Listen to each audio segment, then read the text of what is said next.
pledge allegiance to the flag of the United States of America and to the republic for which it stands, one nation, under God, indivisible, with liberty and justice for all. Thank you and welcome. I'd like to call a regular Board of Commissioners meeting for Oceana County for June 27, 2024 to order. And I ask the clerk to do a roll call, please. Mr. Erickson? Here. Mr. Morris? Here. Mr. Beggs? Excused by the chair. Mr. Hardy? Excused by the chair. Mr. Walker? Here. I ask for a motion to approve the minutes from the June 13, 2024 meeting. So move. I'll second that. Moved by Mr. Erickson, second by Mr. Morris. Are there any comments or corrections or concerns? No. All in favor of approval, say aye. Aye. Opposed? None. Conflict of interest disclosure regarding agenda items. Any conflict of interest, gentlemen? No, sir. No. Hearing none. Are there any changes to the agenda? We are going to table, the Ferry Township lease agreement. Yes, sir. And we are going to table main breaker upgrade. The main breaker upgrade, we're not gonna table that one, aren't we? Do you want to act on it today then? Yeah. Okay. Yes, sir. We'll I let it think- stand. Pardon me, I think we're ready to do that one. Yeah. But we'll table the Ferry Township lease agreement, and again, that's just because I think it would behoove us just to add that one sentence, and if the clerk would, or if the administrator would get a hold of Ferry Township, just ask if that would be acceptable to them. If we approve it, that any subleases have to be approved by them. Okay. Just put that in, and then we'll be all set. I'll make a motion to approve the agenda as discussed. Thank you, Mr. Morris. Do I have Support. support? Thank you, Mr. Erickson. All in favor, say aye. Aye. Thank you. Public comments. Do we have any public comments at this time? Hearing none, again, the Ferry Township lease agreement we've tabled till the next meeting for a small change on it. Mr. Erickson, the main breaker upgrade. Mr. Walker, I make motion 2024-72 to approve the service upgrade to the main breaker of the courthouse to be installed by Court Hayes and Sons for a total amount of $28,648 to be paid from our ARPA funds. Do we have a support? I support that. Morse? Moved by Mr. Erickson, support by Mr. Morris. Any discussion? It's a good move. Yep. Roll call vote, please. Mr. Erickson? Yes. Mr. Morris? Yes. Mr. Walker? Yes. Mr. Morris, payment of claims. Chairman Walker, I make a motion that we pay the payment of claims as follows. Ambulance fund total of $59.69. The Brownfield Redevelopment Authority of $70.67.10. The Automation ROD Fund $966.24. Indigent Defense Fund $32,237.94. The Veteran Affairs Fund $6,396.72. Tech Innovation Fund total of $1,731.66. Building Department Fund total of $16,245.51 for a general fund total of $550,597.16 and a grand total of $615,302.02. Thank you, Mr. Morris. Do we have a support? Support. Thank you. Any questions, discussions, or comments on it? Roll call vote, please. Mr. Morris? Yes. Mr. Erickson? Yes. Mr. Walker? Yes. Reports from the commissioners. Mr. Morris. Yeah, Chairman, I have three things here. First of all, there's a candidate forum that I'm organizing 2 weeks from tonight for the probate judge candidates. We're going to have it at 6:30 at the research station. There's going to be a live stream. Catchmark's going to do that piece. We're going to have the three media organizations that cover our county are going to ask the questions. I'm going to kind of MC it, and then people can come in live in person, or they can do the live stream, or they can watch the recording. So my hope is that we have just, a flood of information that people can have on these candidates so they can make an informed decision. So that's 2 weeks from this evening.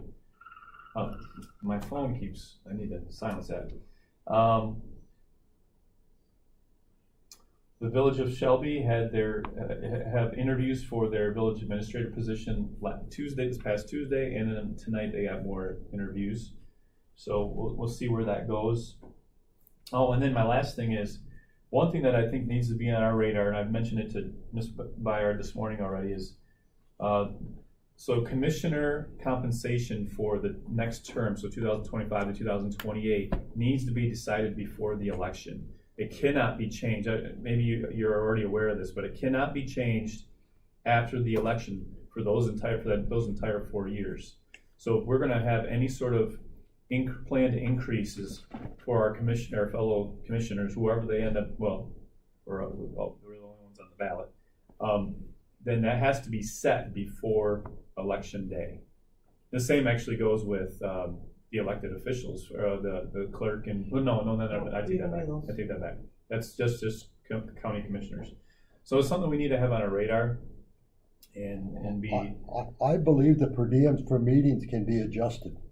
Yeah, I'm talking about salary. The salary. Yeah. And I thought they could go up, but they couldn't go down. Amy, what's your interpretation of that? That was my thought. I know it is for like the clerk, treasurer, register, drain, sheriff. They can go up, but you cannot decrease during their term. Yeah, I'm talking about commissioners. I think they can go up too. They No. can. Yeah. No, by law, you cannot, you have to, we have We got the MAC, was it MAC? it was the or- MAC magazine. Yeah, They had it right in there that you got to make sure that any sort of increase is done before November, the election, for the board. for board members. And does that Yeah. include the per diems? It The didn't. meeting- It didn't get into specifics. I don't think so. I think it's more salary.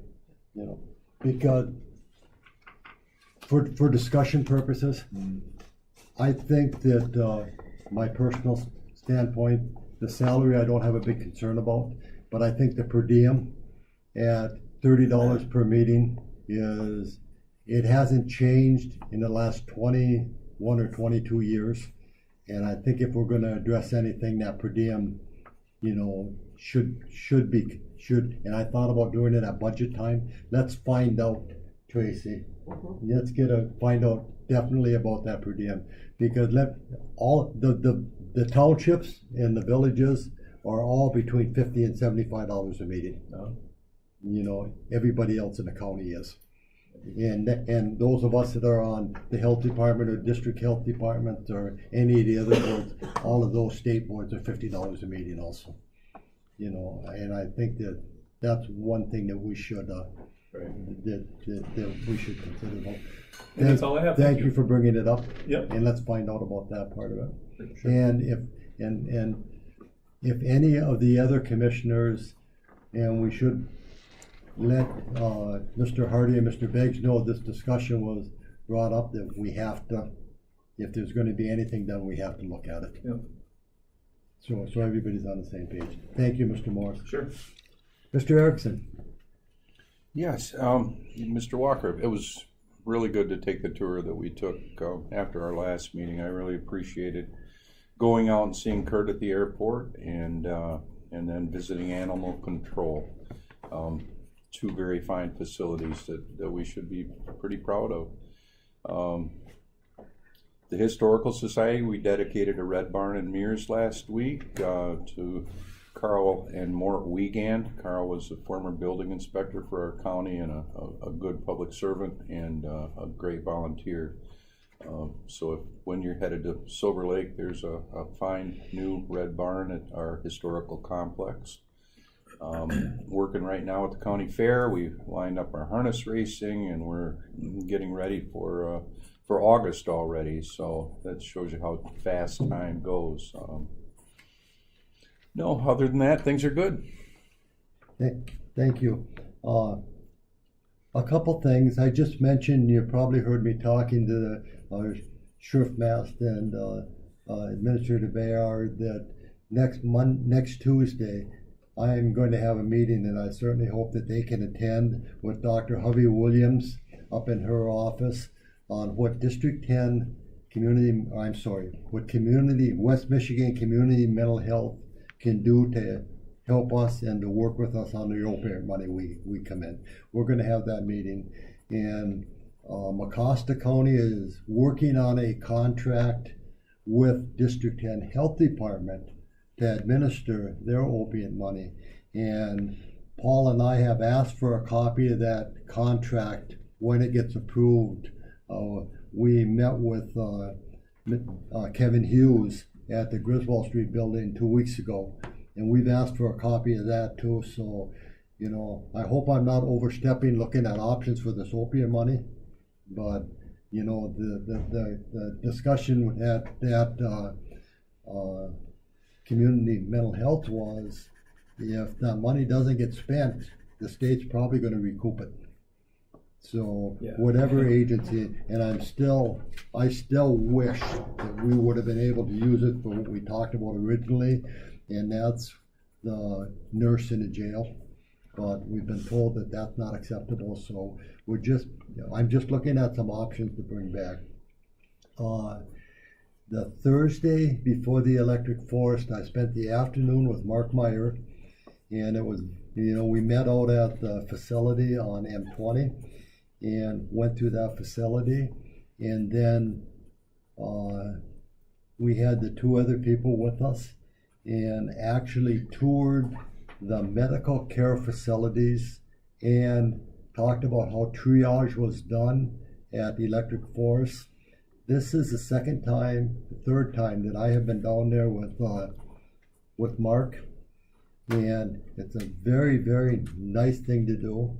And Sheriff, next year, if Mark does that again, if you or command from your department would like to take my place and actually tour the whole facility on a golf cart and see how they are set up with triage and how they actually do that down there. The company out of Memphis, Tennessee, that organizes all the EMTs we're actually at Bonnaroo the week before, and Bonnaroo had 3-figure temperatures for 4 days in a row.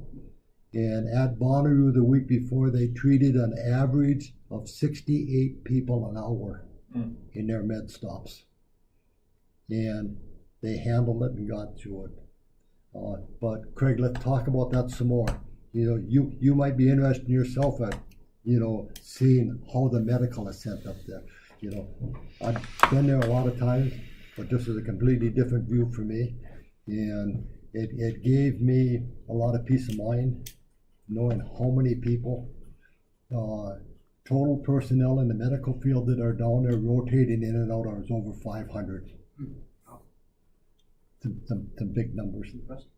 Yeah, and the transports, they felt as though they're going to transport, treat over 2,000 people there.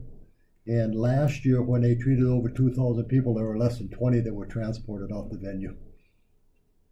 So percentage-wise, it's a pretty interesting thing. But again, you know, Sheriff, if you have an interest in that, you know, I've been there before. So and I'm sure Mark would love to have you, you know, go and look at their facilities, get an idea what's going on. I mentioned that earlier that we're going to have to look at our facilities, you know, with Life doing it. Phil, one of the big questions that I got asked out there when we were there, with their IT people were there from Life, and they were trying to look at satellite coverages for broadband. And I said, I believe broadband comes right down M20 here with Great Lakes Energy. And I walked out to the road and looked and saw the fiber hanging up on the post out there, and I said, you need to get a hold of Great Lakes Energy because that's your electric supplier out here, and I believe they're going to have broadband right here for you. And the IT manager for life said, really?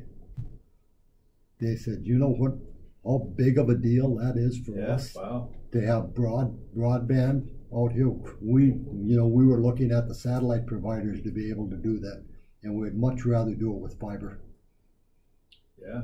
So it's right there, and I know you've done a lot of work Mm-hmm. and everything on that, so just one of the small places that it's paying off for us.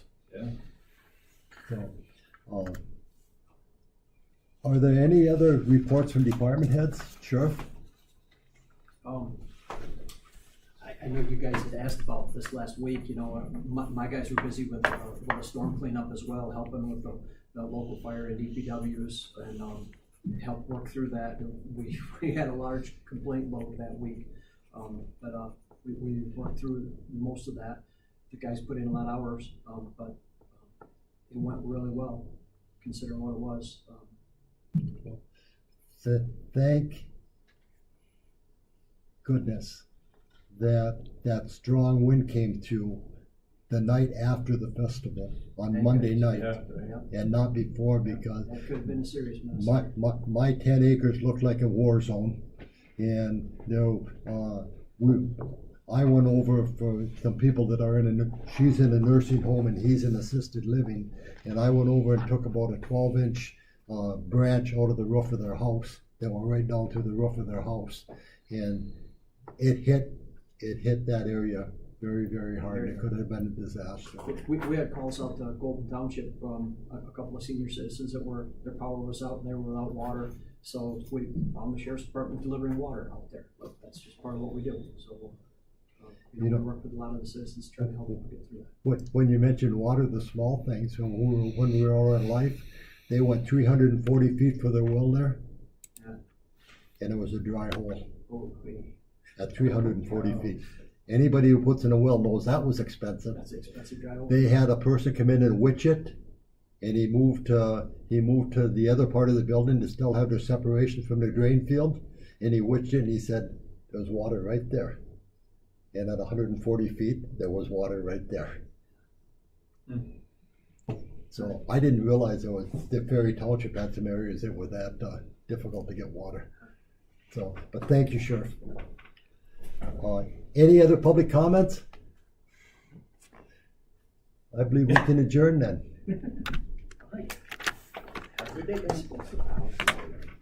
So if I am a public servant or We'll not, see so it if somebody. I'm just thinking about